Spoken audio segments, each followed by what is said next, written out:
temperate rainforest on the west coast of Vancouver Island gets about 3,000 millimeters, which is about 12 feet of rain every year. The ocean is a moderating factor in the temperature, and that's what really is the key to the ecology. The trees have a growing season all year round. It just doesn't snow. It rains and it rains. But the trees don't just receive all this rain. They're part of the climate. The needles absorb the moisture. They regulate the flow of water down, and then they release the moisture back up into the air. And actually, the temperate rainforest of Vancouver Island affects the temperature and the moisture all the way across to the central plains of Canada. Clayoquot Sound on the west coast of Vancouver Island is the largest remaining tract of temperate rainforest that's left on the entire island. It's actually one of the largest tracts remaining in the world, 260,000 hectares of ancient rainforest.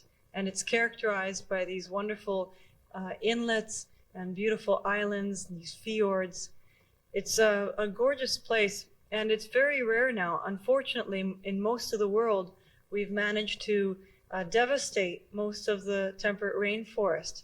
This strip that goes all the way along from southern Alaska all the way down to California has been logged for the most part. In the lower 48 states, there's not one single watershed over 5,000 hectares left intact.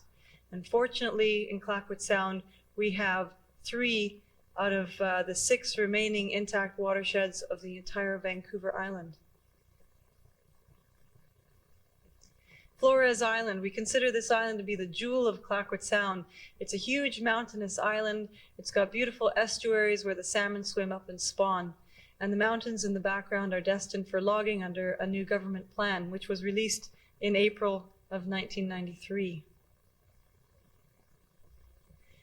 The temperate rainforest on Clayoquot Sound is this narrow strip that goes from the ocean all the way up to the alpine. And the alpine is where the rivers originate. They flow out of the snow caps down through, and then of course all the rain that falls on the island is funneled down through the branches and the roots and into the rivers, and eventually we have a number of very large, beautiful flowing rivers where the salmon spawn and the bears walk up and down and the martens and the mink come out to feed. They're gorgeous rivers. They're clear. You can drink the water.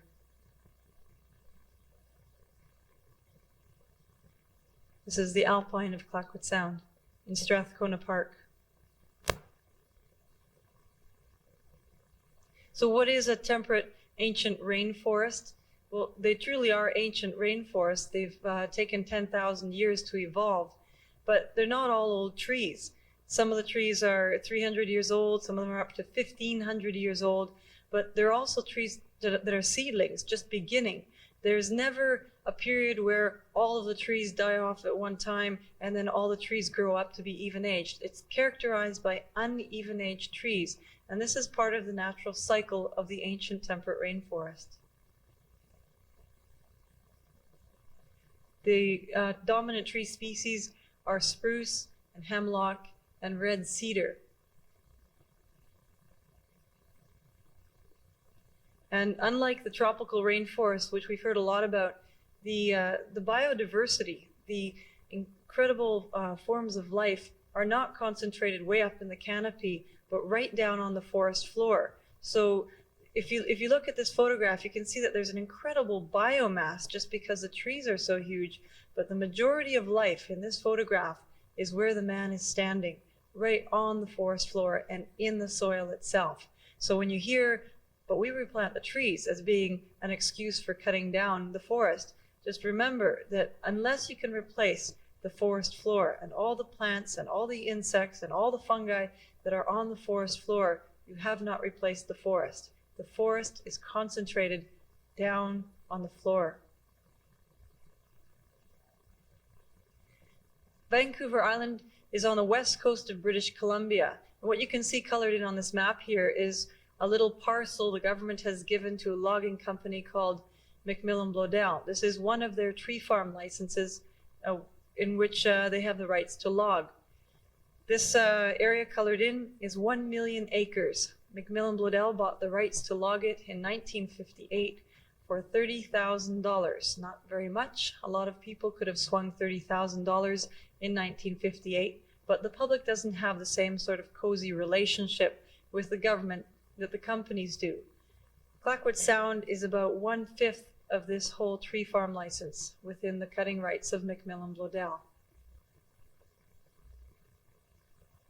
And under the new government plan, which was released in April of 1993, most of Clayoquot Sound would be logged. 74% of its ancient trees are destined to the chainsaws of Macmillan Bloedel and Interfor. In 1990, this is a satellite vision of what Clayoquot Sound's forest looked like. The dark green is operable, or we also call it economically loggable ancient forest. The orange is the uneconomically viable ancient forest. It's bog and marginal forest land. The blue is alpine, rock, and ice, and the yellow are areas which have already been logged. So you can see that about 20% of Clayoquot Sound is already logged. However, this tract of rainforest is still the largest contiguous area of temperate rainforest that's left on Vancouver Island, and it's one of the largest remaining tracts left in the world.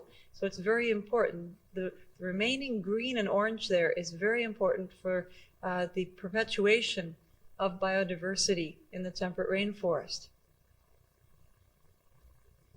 If the government plan is allowed to be carried through, this is what Clayoquot Sound will look like.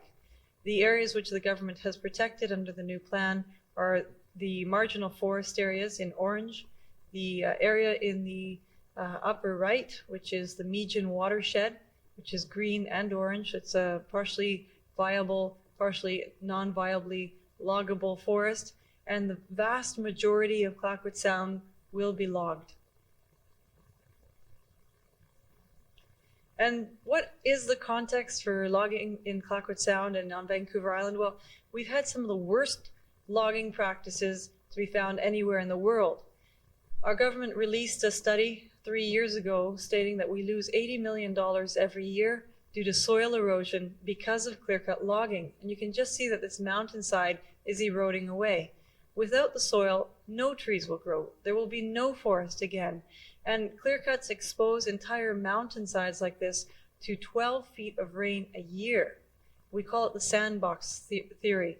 When you pile up dirt and then you pour a lot of water on it, of course it's going to flow down, and we're getting siltation of our salmon streams and siltation of the estuaries into the ocean. On southern Vancouver Island, in an area called the San Juan River Valley, there's a 7,000 hectare, which is around 15,000 acre clear-cut.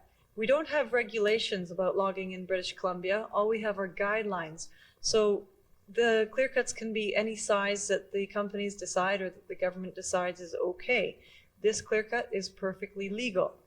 The clear-cuts that you will be seeing are all perfectly legal. Nobody has had to break any laws to do this kind of devastation. And when they told us 5 years ago that they were going to start better logging, this was the better logging. They were starting to leave little fringes of trees so that the kayakers would have a little bit of green to view on their way around touring Vancouver Island. This mountain here we dubbed the mountain with a mohawk. This was done by Macmillan Bloedel on northern Vancouver Island. There's three kinds of people on the face of this earth. There's people who make things happen. There's people who watch things happen. And there's people who sit back and say, what the hell happened?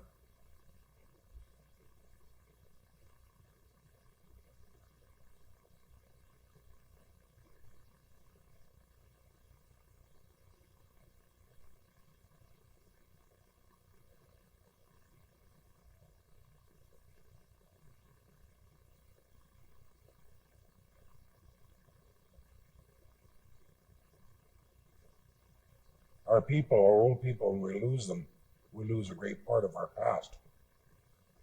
Children, when we lose them, we lose a great part of our future. in the future that we're giving to our children, is this what it's going to be? Is this going to be the tombstones to show that this used to be connected? Or are we going to give them this, the old growth forest, saying this is what it's really like? You don't have to go to the library to look at it. It's here. It's still standing.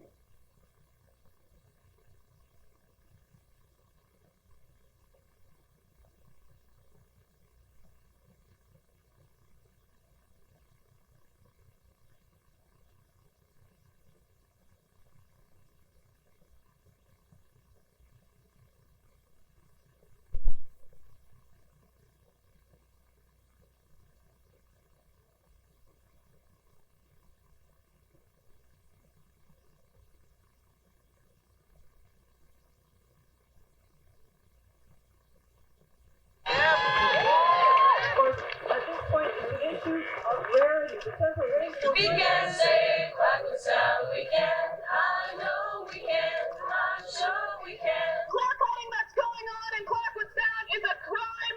Standing on the road to defend the land is not a crime. We have the right to be here.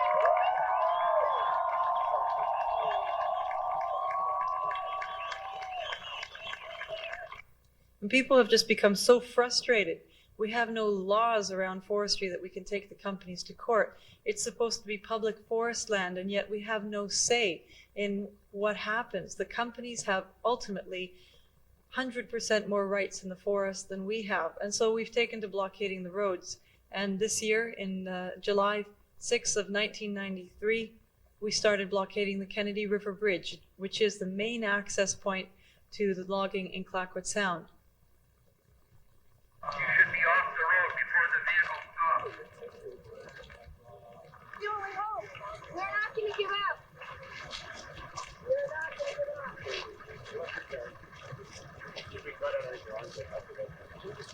People have gone to jail trying to protect Clayoquot Sound. This man here was up in a hammock, and he was stopping the blasting of a logging road into an area called Sulphur Passage. While he was hanging up in this tree, the owner of the logging company came with a pellet gun and shot at him. 4 loggers came and chopped him out of the trees. He fell about 40 feet and bruised himself quite badly. But we had it all on video, and we tried to take the owner of the logging company to court. But we couldn't get it into court. We found out 3 months later that the Attorney General had settled out of court with the logging company owner. He got 20 hours community work, and that was it. Paul Winstanley, on the other hand, for the heinous crime of hanging in a hammock protecting his public forest, was given 15 days in a maximum security jail. And here we've taken to going out on a limb. In this manner, we were able to stop the logging trucks from passing over a bridge for 4 hours. With this human gait, I was able to talk to the police, which were at that point my captive audience, for 4 hours about logging and forest policy. Pat McClory, who was a logger, he logged for Macmillan Bloedel in Clayoquot Sound, where he was born and raised. And he said that they were just creaming the forest. He lobbied very hard. He worked with the NDP government, giving them information, writing them letters. And finally, after years and years of trying to change forest practices from within, he decided he had no other alternative except to put himself in the path of the logging trucks and stop them. And he was arrested and served 7 days in jail, ironically for blockading the company that he used to work for. I had exercised every channel. I'd gone through the channels of phoning my MLAs, my cabinet ministers, the federal government even. I had written letters by the dozen, copies of which I have in this case here, and which I will present to the court. I had exhausted every one of the so-called legal channels that a person can exhaust. So we had written all these letters, and I would have to show them to you. And the last one we received was from the Premier on the Friday. And it was a form letter saying he would not change his mind. And that was like the last straw. And we were arrested on Monday. I have no contempt, or contempt is not present for the court as such, or for the people who sit on the bench in the courts. By and large, they're very fine people, and they do a creditable job. But in this particular case, it's a legal technicality that I'm in contempt of. I am in contempt of the government of British Columbia and the corporation that they're sheltering for the way they're handling the forest situation and the court situation with it. I'm going to defend myself on the basis that I consider myself to be a Canadian that is concerned for the welfare of his country. I'm defending my country against foreign multinationals who are stripping us, robbing our resources, and paying us nothing for it. So this is going to be the thesis.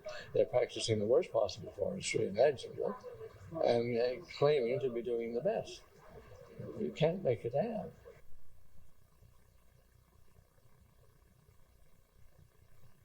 So what about tree planting? Very often we get the story that they're replanting the forests and don't worry, it'll all grow up and it'll all be just fine. Well, I have a lot of friends who are tree planters, and they've been telling me a lot of stories about planting in areas where there's only rock left because the soil has washed off the slopes. A tree farm is not a forest. A tree farm is a tree crop. And here we see a tree farm growing up in nice, neat little rows, genetically manipulated seedlings planted, all even aged, mainly of one species with perhaps one or two other species mixed in for a little bit of variety. Here we have a tree planter attempting to plant where an ancient forest used to be.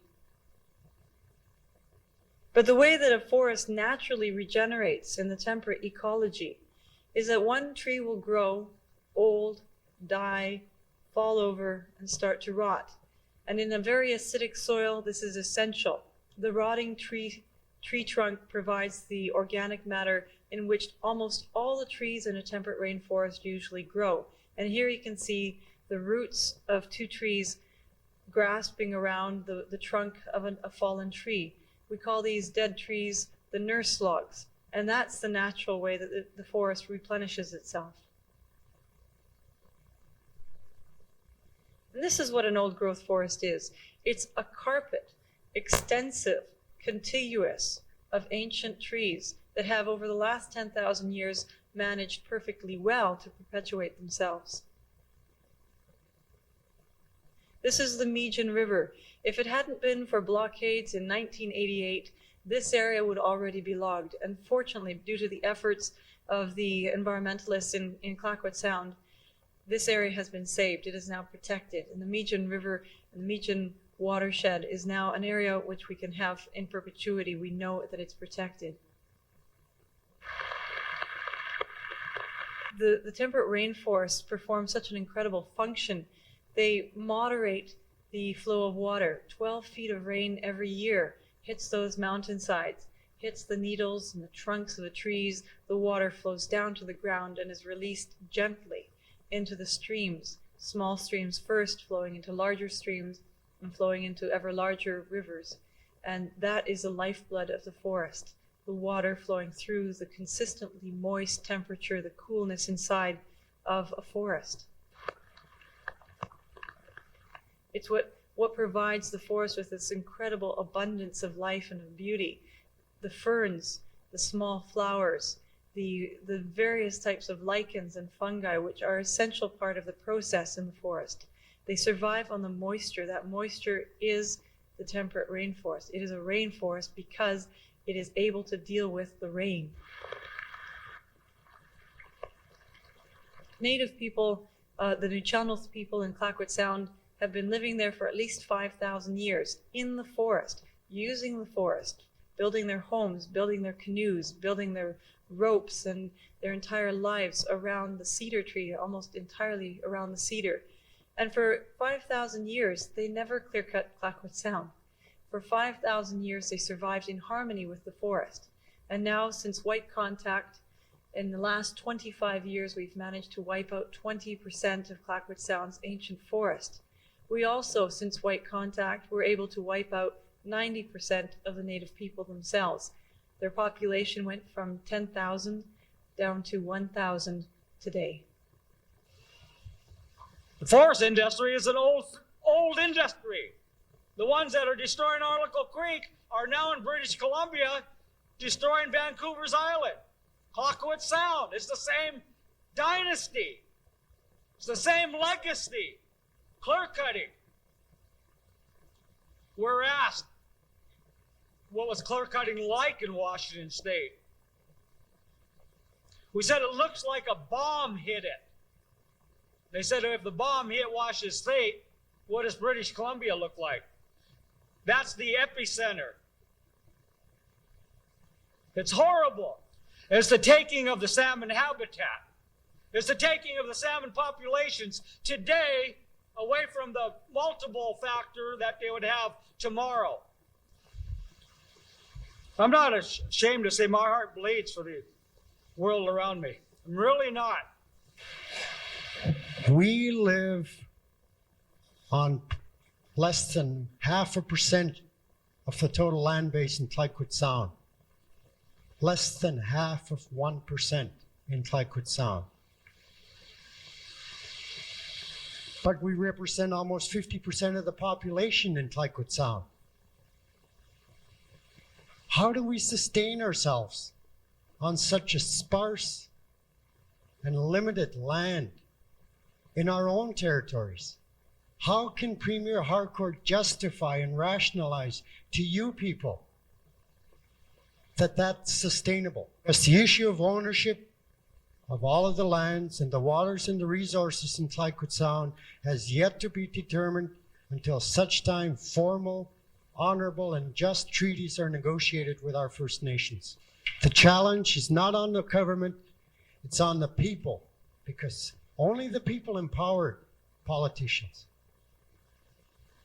And sometimes we need to remind them of that. Unfortunately, it's starting to get too often we have to remind them of that. The ancient cedar tree, which is the basis of native culture, is viewed by some to be nothing more than standing dollars. The Atleo River, compliments of Fletcher Challenge Canada. The timber being pulled out of here, 60% of it is going for pulp, for telephone books, for newspapers. Some of it is going for lumber, for houses, and too much of it is going for export as raw logs. Much of it we ship to Japan, the United States, England, and Germany. In northern Clayoquot Sound, we've seen some of the worst logging ever. This is the Ahousaht Peninsula, and 2,000 hectares, continuous clear cuts like this. And this was sanctioned by our government. This was perfectly legal. You can see that the soil is just washing off of the mountainsides. The Escalante River. The little bits of green that you can see there are bushes, mainly salmonberry and salal. But to the logging companies, this is what they call VEG, visually effective green up.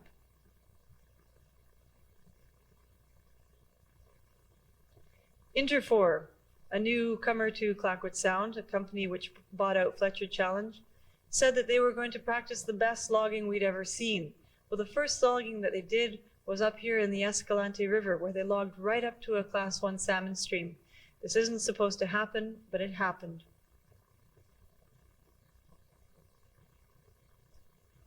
The Escalante, this is the same area where Interfor was logging. This is the history of it, and this is what's happening to it today. Interfor in the Escalante, Ahousaht Peninsula area, logging all the way up to salmon stream. This is the very first cut that Interfor did. It's on an 80% grade. And when we asked them, how could you do this? You said that you were going to do world-class logging. They said, well, the roads were already in and the trees were too heavy. You don't have to be a rocket scientist to figure out what's going to happen when 12 feet of rain hits an 80% slope that's been exposed. Tofino Creek. This is a beautiful area in Clayoquot Sound, and it's an area where we often went to hike. We spent 2 years in a negotiating process for sustainable development in Clayoquot Sound, and for 2 years we sat at the table and we discussed how they could possibly log Tofino Creek in a sustainable manner, in a manner that would protect all the biodiversity. Macmillan Bloedel and the environmentalists of Tofino and the native people sat at the table with the government, and we said we want to protect the biodiversity, we want to protect animal corridors, we want to protect the fish streams. For 2 years we sat and we discussed and we discussed and we discussed, and eventually we came to realize that this was nothing more than a talk and log process, like all the other talk and log processes. This is Virgin Falls in Tofino Creek, an area where we used to go for spiritual renewal. There's a beautiful waterfall and a beautiful estuary and river coming down here. This was an area which we loved. It's an area where there was incredible animal life, the eagles, which are old growth dependent bird. This is what Tofino Creek looks like now. They clear cut it, and this, by their own admission, was the best that they could do. This was the best logging in Clayoquot Sound and what they considered to be world-class logging.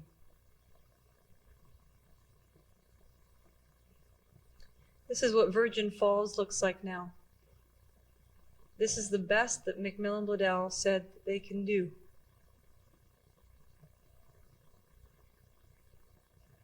And now under the new government plan, they're saying that they're going to do better logging even than that. They're going to minimize the clear cuts to about 100 acres. Now, here we have two 100-acre clear cuts in the Bolson River watershed. And then a little bit to the south, in the bottom of the screen, you can see the beginning of another clear cut. Well, since we took this photograph, the leaf strip along the salmon stream there, which was supposed to protect the stream values, blew down. That's what happens in a temperate rainforest. The trees are not used to being exposed to the incredible force of the winds we get every winter. And so with the winds coming through over the winter, the trees just couldn't withstand it and they blew into the stream.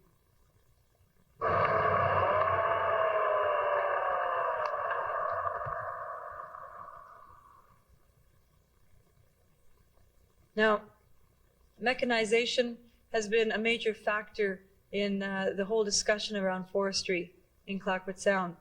We've been hearing that environmentalists are putting loggers out of work. Well, in the last 10 years, the loggers have lost 60% of their jobs, while the rate of cut increased. In the meantime, the environmentalists had only managed to save 3% of the forest. So obviously, it's not environmentalists, it's not forest protection, which is putting the loggers out of work, it's mechanization. A grapple yarder puts 4 people out of work. The mechanization has allowed the companies to continue to increase their cut using less labor. In the meantime, our government has not bothered to add value-added products to the market so that we aren't even manufacturing products out of the highest quality wood in the world. Instead, we're exporting raw logs to Japan or pulp to the United States or some rough milled lumber over to Germany or to England. So what is the conflicting value here? Is it really a jobs and environment issue, or is the ecology something unto itself and jobs are a separate issue? Well, I think it's also an issue of culture. In Canada, we don't have great cathedrals. The white culture does not have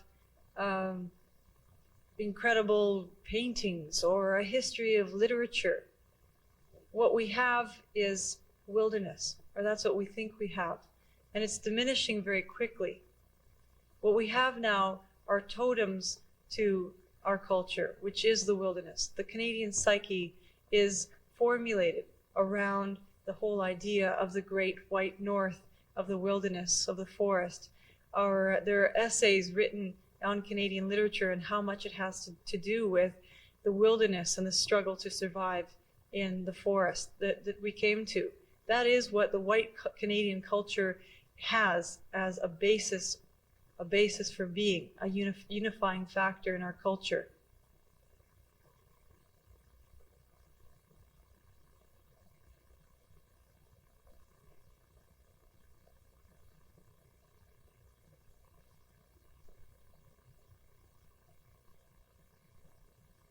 We're just fed up. We've had enough. We're not going to bear it any longer. It's very unbearable. We want things to change. Logging. They're logging. Mac Blow is just chopping down all the trees. The wilderness is home to more than just the people. It's more than just jobs. The marbled murrelet, a web-footed seabird that flies 50 kilometers into the forest to make its nest on the huge mossy branches of an old-growth tree. The hundreds of thousands of migratory birds which stop over in Clayoquot Sound to feed on the mudflats when the tides go out. The Roosevelt elk, of which only 6% of its winter habitat is left, roams a portion of Clayoquot Sound in the winter, feeding on the lichens. The saw-whet owl, an old-growth dependent bird as well. These are all part of the Canadian culture, they're part of the Canadian being, they're part of the forest, and they need the old growth. And it's not just the cute owl or the majestic bear or the wonderful Roosevelt elk, it's everything. It's the frogs, it's the insects, everything which is part of the forest which makes it function. They're an essential part of the ecology, and without the ecology, we don't have an economy. Without the ecology, we don't have our culture. You cannot affect one aspect of an ecosystem without affecting other aspects of the ecosystem. If we clear-cut Clayoquot Sound, if we ruin the salmon streams, then what are the whales going to feed on? If the salmon are diminished, what will the killer whales feed on?